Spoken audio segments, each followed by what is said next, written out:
اللہ تعالیٰ ناممکن چیزوں میں نظر آتا ہے جب وہ چیزیں ہوتی ہیں جن کے ہونے کا ہم تصور بھی نہیں کر سکتے، جب وہ دروازے کھلتے ہیں جن کے کھلنے کی ہمیں امید بھی نہیں ہوتی، جب وہ راستے ہمیں اس منزل تک لے جاتے ہیں جس کا ہمیں گمان بھی نہیں ہوتا۔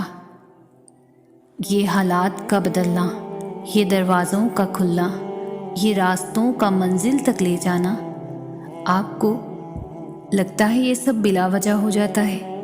وہ جو رہنما ہیں 7 آسمانوں پر، جو شاہ رگ سے بھی زیادہ قریب تر ہے، یہ ساری پہلیاں اسی کی ہیں۔ ان پہلیوں کے جواب وہ خود دیتا ہے، بس ذرائع مختلف ہوتے ہیں۔ نہ ہونے کا ہونا وہ تب ہی کرتا ہے جب انسان کا یقین زمین اور آسمان سے بہت وسیع ہو جاتا ہے۔ پھر اس وسیع یقین میں معجزے سماتے ہیں، پھر ان معجزوں میں خدا نظر آتا ہے۔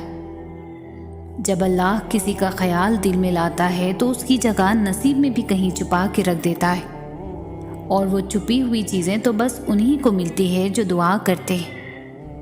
دعا وہ کر سکتی ہے جو آپ نہیں کر سکتے۔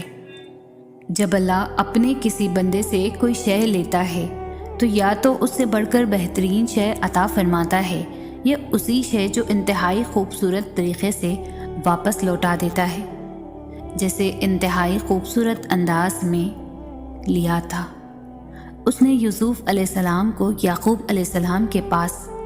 اور پتہ ہے، ساری بات دعا، صبر اور توکل کی تو ہے۔ اللہ کے آگے سپرد کرنا سیکھیں، ہر چیز، ہر فیصلے کو۔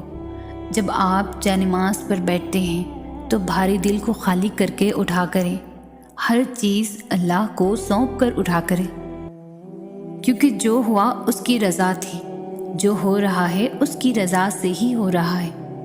پھر آپ مستقبل کو لے کر فکر کیوں کرتے ہو؟ نصیب لکھنے والے کو نصیب لکھنے کا نگہبان رہنے دیں، آپ اس کے فیصلوں پر سر جھکا کر اطمینان سے چلتے رہیں، یقین رکھیں اس پر وہ بہتر ہی کرے گا انشاءاللہ۔